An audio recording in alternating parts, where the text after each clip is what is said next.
Hi guys! Welcome to my vlog. Ngayong araw nga na ito guys ay pupunta kami sa bukid. Isasama ako ng aking kapatid sa kanilang banana farm dahil mag-harvest sila ngayon sa kanilang unang harvest ng kanilang pananim na banana lakatan. Kaya naman excited ako guys. Tara samahan niyo ako sa aking mini story vlog for this video.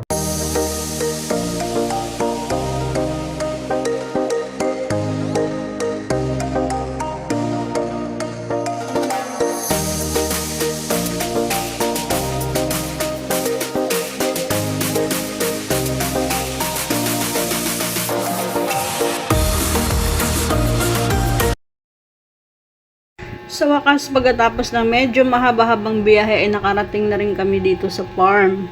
At napakaaliwalas ng panahon. Ayan guys, kung makikita nyo, napakaganda ng panahon.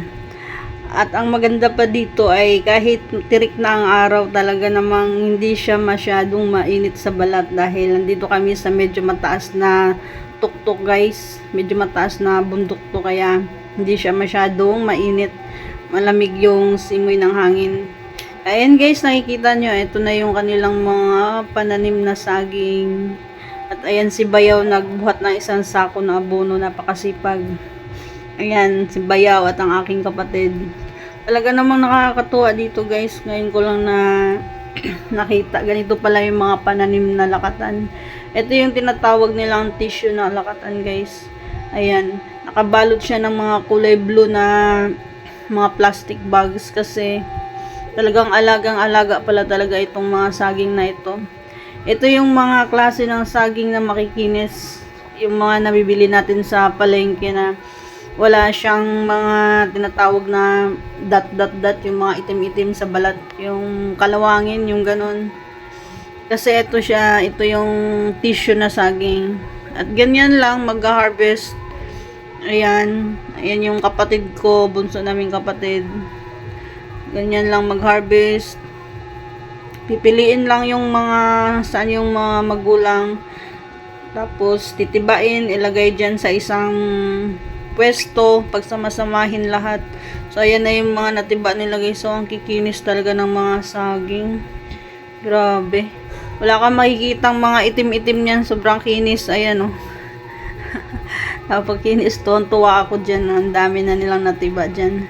Pala yung first breaking harvest nila guys. Ito yung kasi yung saging, ito yung unang bunga na ma-harvest nila. Tapos ayan, sunod na yan sa sunod na linggo o araw, babalikan na naman nila yung iba, yung mga hindi pa masyadong magulang ngayon.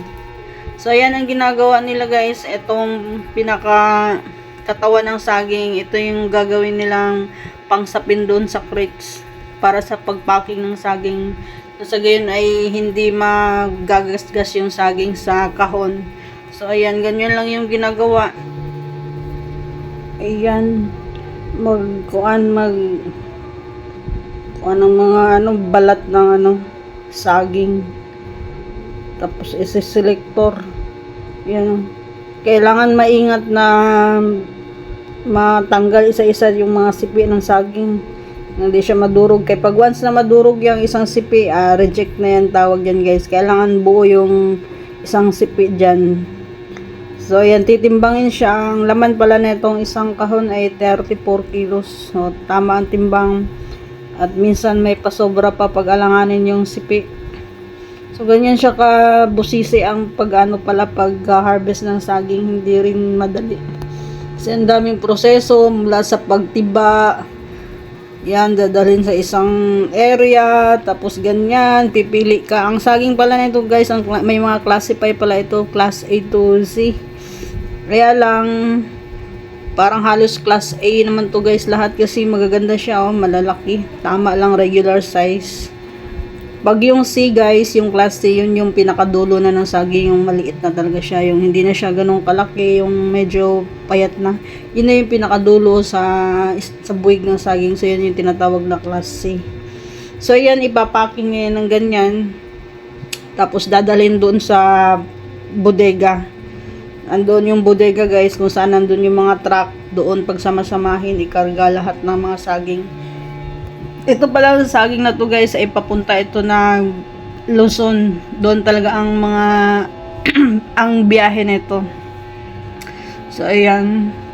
Pagkatapos na itong ma-harvest, doon naman to ilagay sa sa bodega at pagsama-samahin.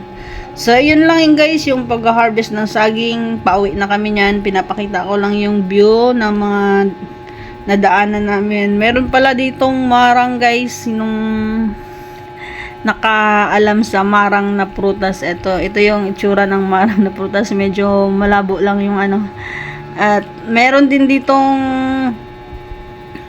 niyog na mababa lang. Dumaan muna kami dito at kumain muna kami ng niyog buko. Buko pala. Buko ng niyog. Ang tamis nito, limbahon ang tawag nito sa Bisaya. Ganitong kulay na buko. Ay, napakasarap. Kasi nauhaw din kami guys. Wala lang kaming dalang tubig doon sa bundok. So, ayan.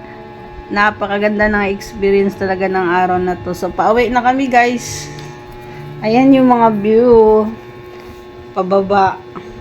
Pauwi. So, ayan Maraming salamat guys sa inyong panonood. So, ayan yung mga tanim na saging.